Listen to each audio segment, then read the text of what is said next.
Hello and welcome back everyone to the Rockies franchise. I have some bad news.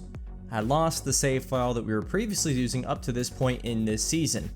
Now my other save file went back to the start of spring, so I simulated all of spring, and I've gotten us basically to the same point here. You go ahead and see what I'm doing, as we will only be one game ahead of where we were previously, so it's not even like that big of an advantage for me. Some players got slightly different developments, some did better, some did worse. So basically what happened was I lost all my scouting. I was kind of locked out of all that stuff.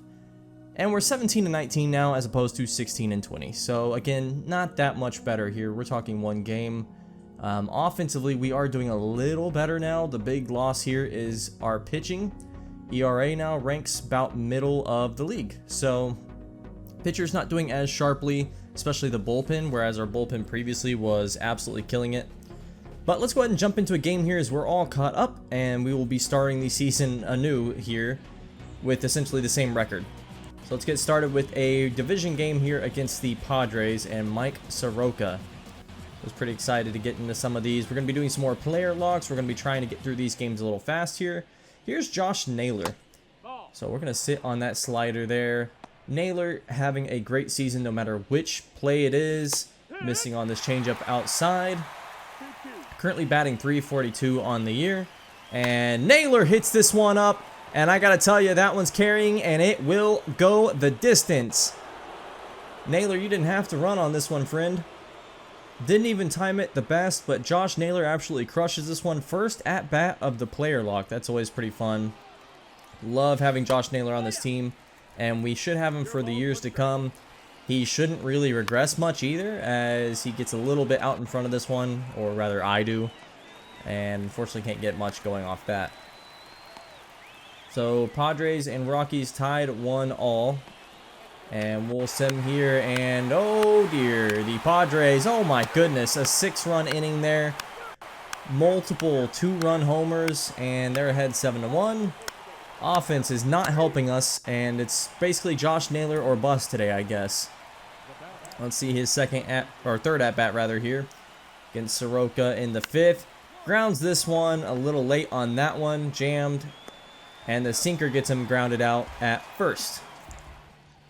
Now we'll see Naylor playing some first baseman here as he picks this up and has to quickly tap his toe on the bag before the runner gets there. So 2-7, Rockies.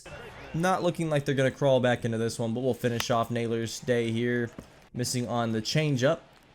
Now behind 0-2. Naylor hits this one. Good timing for me, but doesn't get on top of this one, actually. Very surprising with him. You feel like if you give him any good timing, it's just going out of the park automatically. One more attempt here in the top of the 9th, and Naylor immediately will ground this one right to first, and that is the end of the game, as the Padres easily win this one off a really, really big inning with 6 runs. So the Rockies still not doing well here. Still lots of losses on the season. We do pick up one against the Pirates here, and then we'll enter this game against the Pirates. Or rather, I guess, simulate that one. Could have sworn I entered that one, but... oh, it's the next one I enter here. Hector Neris. We get to see a little bit of him in this game against the Pirates, as we've won 2 against them. Neris with the slider outside gets a strikeout, and Neris is having a great season either way, although it's not as good as it was before. And this one popped up right to Montero. Montero tries to run before flipping the ball to Neris, and so Jiwan Bay is actually safe at first. I don't know what's going on there. And then Neris, doesn't matter, gets out with a strikeout anyway to end the 7th inning. Pitching with him feels really good, and we do end up clutching up and winning this game as the Rockies win 3 here against the Pirates. Really good series. Maybe can get things back on track. There's just too much talent on this team for us to be struggling as much as we are to this point in the season. We'll get another division game here as we are atop the Diamondbacks 3-2 in the top of the 8th. You can see Matt Barnes and hopefully can hold this lead here. And the 4-seamer up high strikes out Lourdes Gurriel. So we are 1 away now. Oh dear. Moreno gets a hold of that one. It looks like it will stay in the park. Edman can't run it down, actually. And now Teoscar throwing. You can see the runners actually held, or else they would have scored.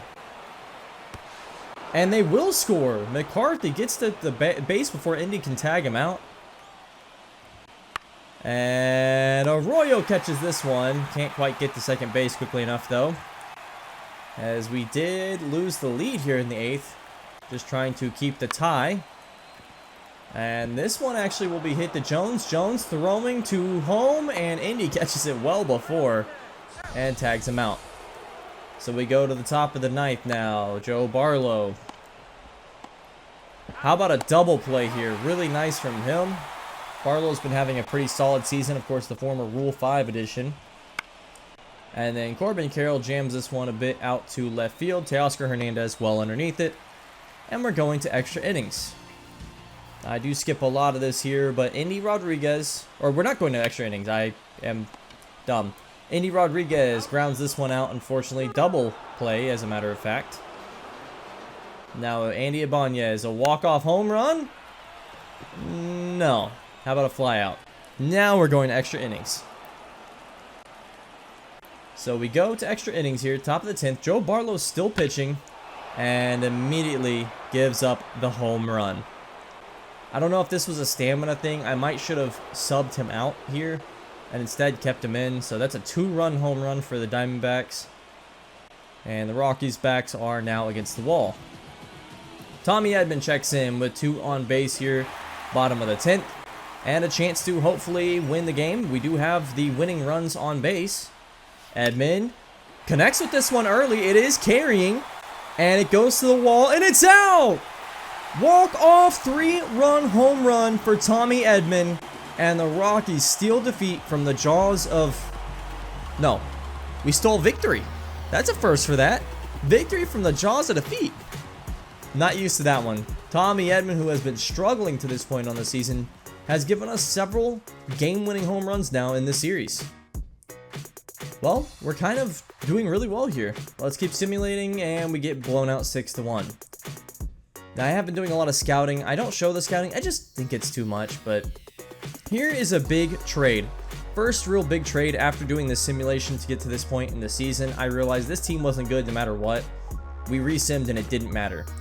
I wanted Jared Triolo from the Pirates. Now, we're going to have to give up some prospects. The Pirates are not very good to do this. Brennan Beck, thought about trading him, but I also like where he's at this point in his AAA career. Didn't really want to give him up as much. So I gave up Alfonso Fuentes, the A potential left fielder who is in his 50s. Still has the potential to be pretty solid, but not there yet, obviously. And then David Fry will be the replacement third baseman for them. And we'll give up Lewis Fleming here, a C potential but mid-20s starting pitcher.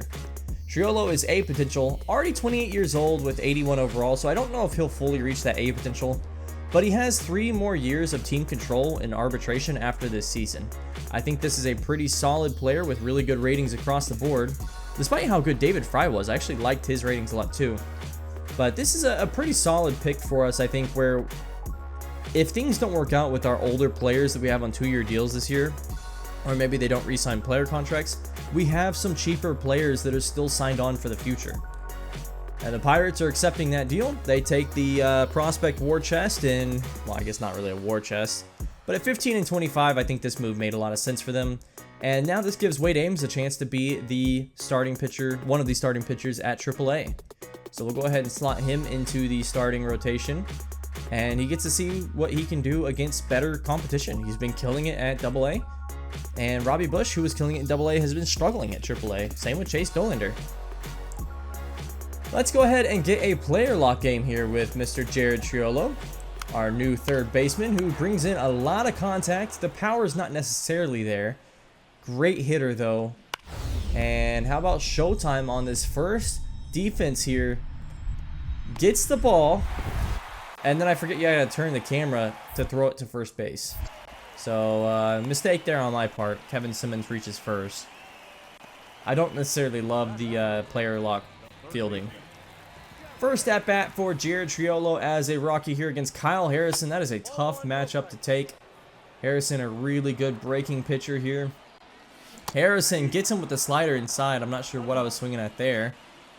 And then down low, Triolo pops this one to right field.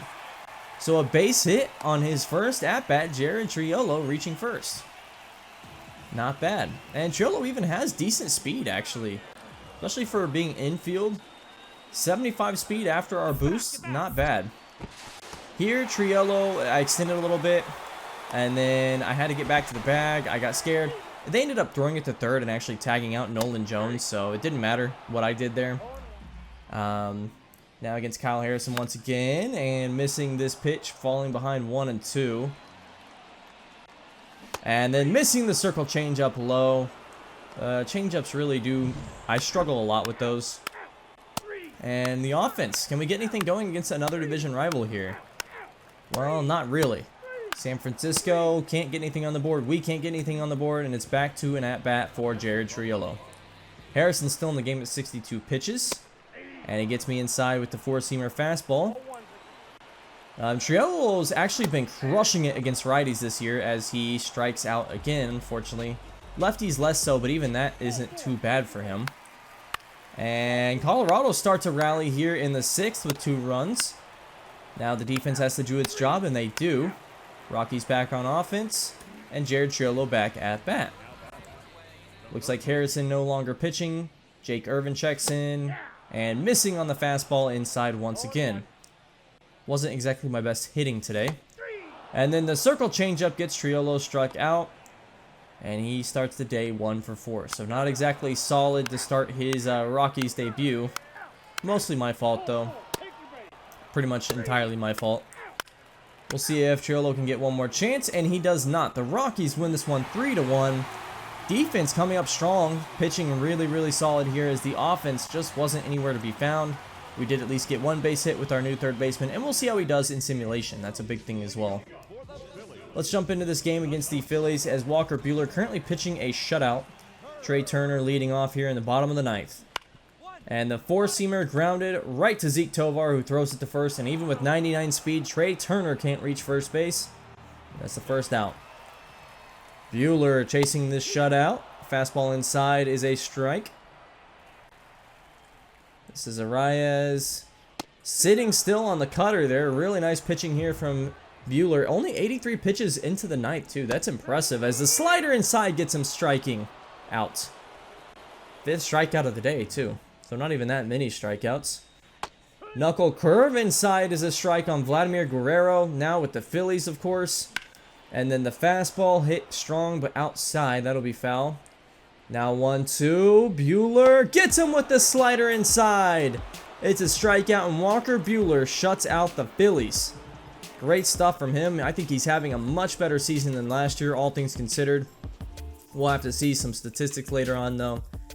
And I think the team is starting to gel a little bit more as the Phillies do defeat us, and maybe I spoke a little too soon. Still facing the Phillies here as we'll take on St. Louis after this. And the Rockies get one back, 4-3.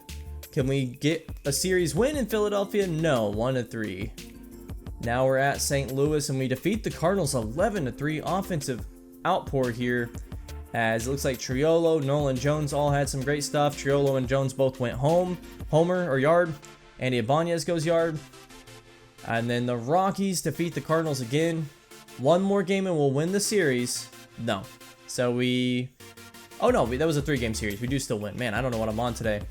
The Orioles defeat the Rockies back-to-back though, as we only get 1 game in that series, and then we take on the Nationals.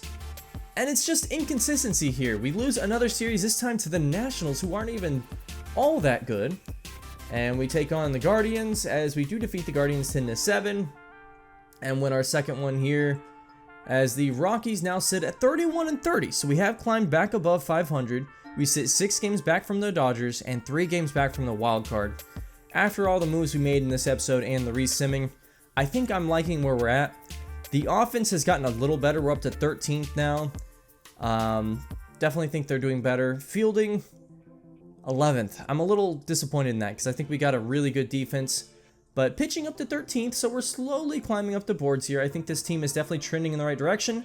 Thank you so much for watching. I will see you in the next one. Have a good rest of your day.